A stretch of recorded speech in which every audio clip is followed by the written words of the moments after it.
For some unknown reason, with the latest version of Paladium, Don Caroc have become the most overpowered mount on the server. From what the rumors say, apparently there's a bug in the code that lets you mine twice as fast, and it's the most overpowered technique for farming Palladium, money, and progress in the mining profession. If this technique works, it's legendary, but I don't have a Don Caroc yet, so we need to start from the beginning of the week.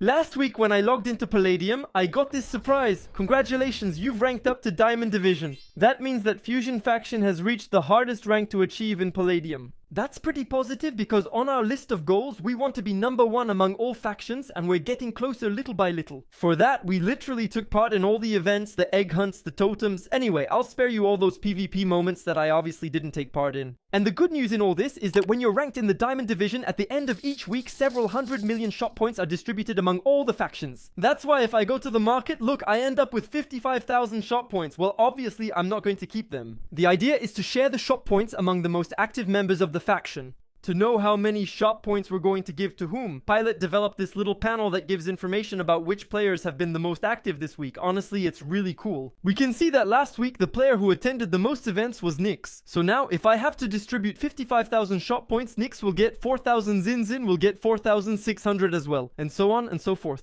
Honestly, Pilot really put a lot of effort into this panel for Fusion Faction. For example, it lets us track the absence of different players. We have all the information about the roles that have been added and removed on Paladium. And there you go. All this to say that the faction is stronger than ever. But then there's always the issue that we're right in the middle of summer vacation. So like every time on Paladium when that's the case, there are a bit fewer players. And that's also true in Fusion Faction. Well, the 55,000 shop points we earned are the shop points that corresponded to last week. But now the third week has just ended as well. And we finished in 8th place among the Diamond factions with 2,358 ELO. In total, that gives us $275,000, 41,000 shop points for this week, and an extra 100 permanent ELO. Actually, the way it works on Paladium is that every week we have what's called temporary ELO. So for example, this week we had 2,358, and then we have an overall ELO ranking, which corresponds to the permanent ELO. So if we really grind hard throughout the season, we can get a great overall ranking. Right now, by the way, it's Tuesday. Yesterday, we did the week's first boss event and earned some ELO. Now we're in 4th place. Insomnium, we're coming for you and we'll catch up. By the way, what's cool is that compared to last week, there was an update to the Paladium interface. Now, if I hover my mouse here, I get an estimate of what we'll earn at the end of the week.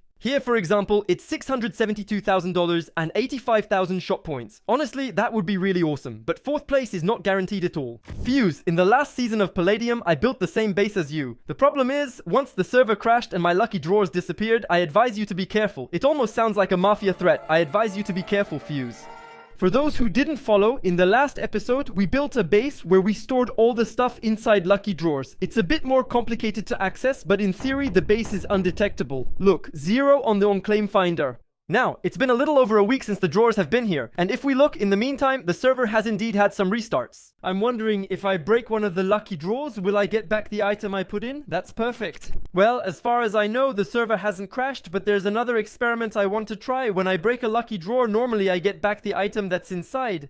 But can I get the original item back if I use a Silk Touch pickaxe? That's what I'm going to test, and apparently that's not the case. Look, I found the drawer that's inside, which means that if I want to move this base that's made of lucky drawers, it's going to take a lot of work. Just as a reminder, our goal with this base is for it to stay at 0%. A base that's at 0% is a base that no one can find when they're walking above it. That's why I have several experiments to do on how to store stuff inside. Do droppers affect the percentages? If not, adding them to the base could work. Let's test it. I placed a dropper and dispenser, and we're at 2%, so it doesn't work. Afterwards, the only benefit of droppers is that as full blocks, they're completely hidden from cave block when placed in a wall. That still has a lot of value, but I need to remove them because if this base is at 2%, I'm going to get caught. Someone else suggested I use chest boats. The problem is that it was added in 1.19 and Paladium is still on 1.7.10. So right now there are new internal discussions to try to bring Minecraft's new features to Paladium. Honestly, that would be really awesome. But if I remember correctly, back in the day, you could always craft minecarts with a chest. So first I can craft it, I can place it, I can store stuff inside. The problem is, as you can see here too, it adds percentages to the unclaimed finder.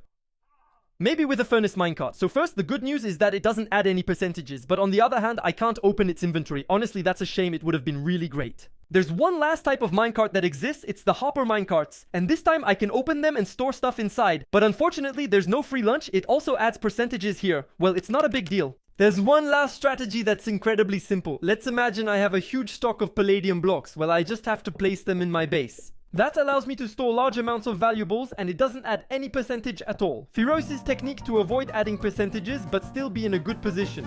What I did was create 4 zones, 1 for each ore, and my goal would be to fill them up to the surface limit. I remember we already did that in a previous season. It was in the faction village. It was even more overpowered since the faction village was unraidable. If you have more ideas to keep this base at 0%, let me know. Well, at the same time, there's something that's blocking us from being able to build one of our goals for this season, the claim base, and the thing that's blocking us is mainly the technology tree. So, in the last episodes, we unlocked the sulfur soul floor crater, the spikes, and a few blocks. But we're still very far from being able to make a really well protected base, even though we're making great progress in the technology tree. Right now, the technology tree we're advancing the most in is the global tree. And if we want to reach tier 10, we need to have 30 members, which we have, and we need to have walked 3 million blocks right now. We're still missing 2 million. Well, we should be able to do it by looking for a few raids. We're mainly interested in raising global tiers because it's the only way to increase the member limit. We would gain 2 more members if we reach tier 10, and there are still quite a few people on the Fusion Faction Discord who are waiting to be able to join. The problem is that it's starting to get really expensive because just moving up to tier 10 costs $1,250,000. Wow. In any case, for now, we still have a bit of leeway. We have $2.3 million in storage in the faction, and there's a pretty cool feature since this season. You can see the total amount of money that has gone into the faction bank chest and the total amount that has come out. Here, you can see that, for example, yesterday I put in $274,000, which matches what we earned thanks to our ranking in the Diamond Division. Anyway, Fuse, keep going with your dungeons. Tier 100 is way too OP.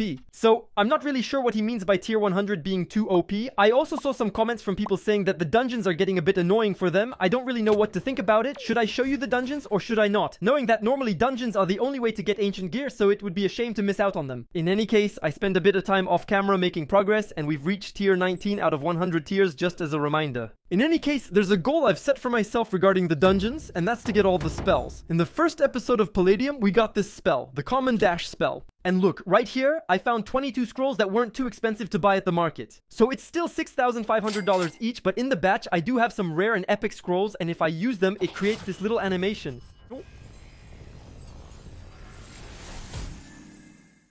So there you go, look, I just unlocked the laser spell. Well anyway, you see this interface? It contains the 2 spells I have. First is dash, unlocked in this season's first episode, and second is the laser we just unlocked. So look, if I ever use it, first it automatically puts me in FE5, I can't stay in POV, and what does it do? It pushes, okay, the laser stays, it's not a one-shot. I don't feel like it did a lot of damage to the mob, but at least it had the advantage of giving it a little knockback effect, which is pretty cool. Alright, I'm going to keep doing my dungeons, and in about an hour and a half, I went from tier 19 to tier 30. Alright, I decided to go back to mining for a bit, mainly because I need to level up my mining profession. There are quite a few things I need to unlock with it, and above all, we still need to grow our pile of Palladium. However, something interesting happened this season in Palladium that I hadn't noticed. If you look at the list of all the ways to earn XP, we no longer have the option to gain XP by duplicating ores. Now you earn XP when you collect ores in proper mining mode, but if you smelt the ores, you don't get any XP. Actually, that's part of the patch notes for V12. The goal is to rebalance a bit how people earn XP on Paladium, but it's not guaranteed that it will stay this way because I know there are quite a few people complaining about it. But the advantage with this is that all the Palladium we mine, whereas in previous seasons we would have waited to reach the required level to duplicate them, now we can duplicate them right away and put them in our base storage. While doing that, I got a message from Pilot, leader of the Fusion Faction. He said he just hit level 20 as a miner, which is good, but more importantly, he offered to lend me his Don Caroc to try this season. So here's his Don Caroc gem. It contains his mount. You know, it's the mount that lets you mine. It's the best mount anyway. To summon it, we'll need to build a stable. Alright, I admit the base's decoration isn't great right now. I'll work on it later, but there's one detail about the stable I need to watch out for. It adds 1%. Actually, it's this item here, the barn, and I think when we want to use the stable, we'll place it, and when we don't need it anymore, we'll remove it to stay at 0%. It's a shame, I wanted it permanently in my base, but that's not possible, so I have to keep the gem in my stable, which lets me equip the mount and ride it. Alright, so I'm going to go mining, and Piloti told me that I just need to mine some stone, but wow, did you see how much XP I just earned? In barely 30 seconds I gained almost 2000 XP. I feel like it's much faster to earn XP and mine stone this way. And that's because actually when I mine with my Don Caroc towards the east, instead of breaking just one layer of blocks, it breaks two. And it's really strange because this behavior only happens when you mine towards the east. That means in all the other directions, well, I break them one layer at a time. So I'm just going to mine towards the east, and it's completely overpowered, and since each stone mined gives 1 XP, it goes really fast. So I went to get a double XP potion that I had looted a bit earlier, and if I farm with it, it works. So now, you're telling me that I just have to go straight for 20 seconds and it gives me 10,000 XP? But what? What I did is I farmed for about 30 minutes with my Don Caroc, and before I show you how much XP I earned, I need a Don Caroc of my own. If we want to succeed at this, we'll have to reach level 13 in the hunter profession, and for now we're very far from that. We're at level 5. I've also seen several Discord messages saying the hunter profession is now much harder to level, especially since Paladium spawners, once a top XP source, no longer work. Look, here in the list of everything that gives XP, we don't have zombies or skeletons, but that's not even the only problem we have. Actually, on Paladium now, we have the amount of XP needed to level up, and we also have the prerequisites. And the prerequisites are about 20% of the XP bar that you have to earn with certain ways of gaining XP. And for example, historically on Paladium, you could catch fish, and then once you caught those fish, you could cook them, and that would give you XP. Now, if I hover over the fish cooking method for XP, it doesn't count toward level requirements. At this point, the easiest way to earn XP on Paladium is fishing, which is pretty annoying. Well, let's get to it then. Well, and right in the middle of my fishing session, I remembered this comment. Fuse, about bugs, I've got one. You cast your regular fishing rod, then you switch to a Paladium fishing rod. That lets you use it, even if you don't have the required level. So look, the Paladium fishing rod is an upgraded fishing rod. I think you can guess that. Well, and on top of that, it really costs next to nothing. It costs $78. I'm going to buy one right away.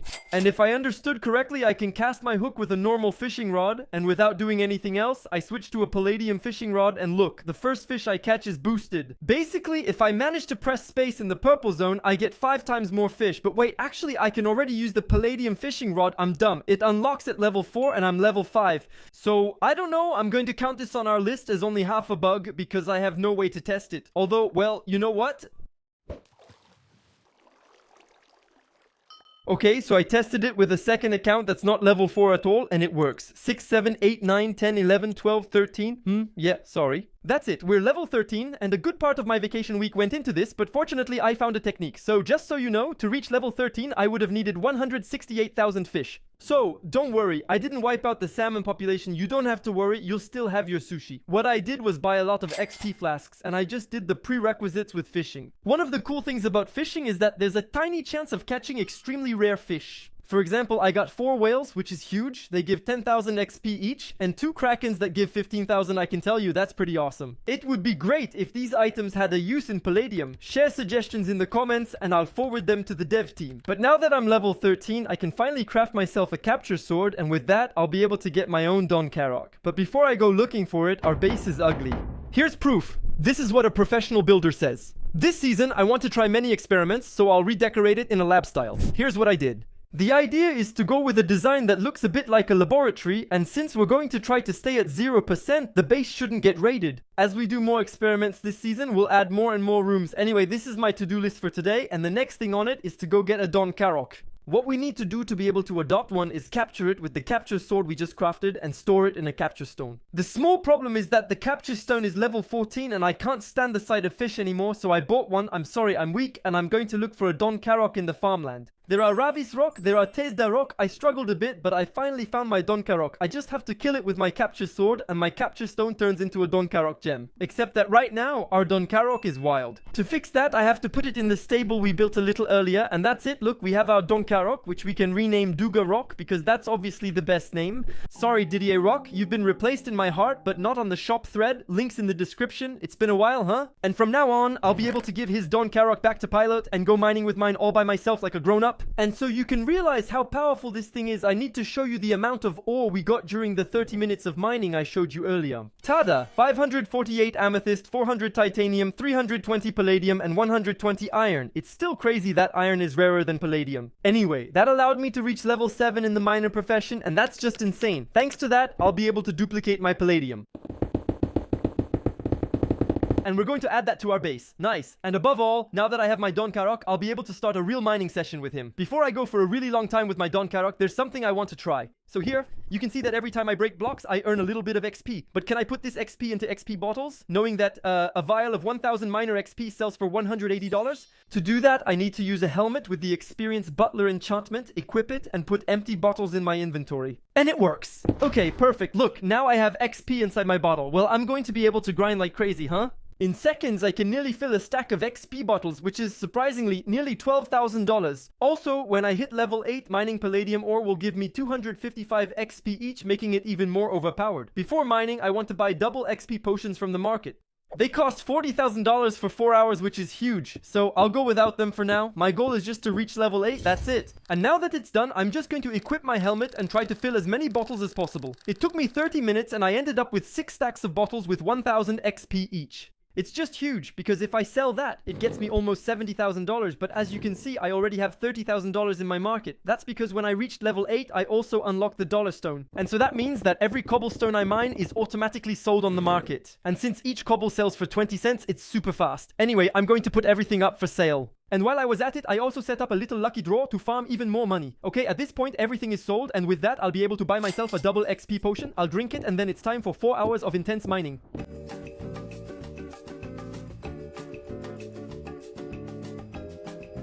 Okay, well, 4 hours of intense mining, I only have 1 minute left on my double XP potion. And just like that, I managed to go from level 8 to level 14 in the mining profession. At one point I had to leave, but I think I could have reached level 15 altogether. Selling stone with my dollar stone earned me $150,000 on the market, way too much. And for ores, look! I got more than 3,800 palladium, 4,000 amethyst, 3,000 titanium, and 900 iron. You know what? The palladium, I'm just going to place it to duplicate it. And after mining them, I end up with almost 9 stacks of blocks. And if I place them in the base, I end up with a pile of palladium that goes all the way to the surface. If I break under my feet right here, there's palladium below. Since I still have over 200 palladium left, I'll use the technique from the last episode and put my drawer in a lucky drawer. There, I'm buying it back. And from there, I have the option to put my lucky drawer inside my ender chest. Well, listen, this was a particularly interesting episode. Due to the holidays, I haven't released many Palladium episodes recently, but things will speed up now. If you like the info, you know what to do. The thumbs up, the subscription, the donation. Bye everyone, this was Fuse. See you next time, see you later.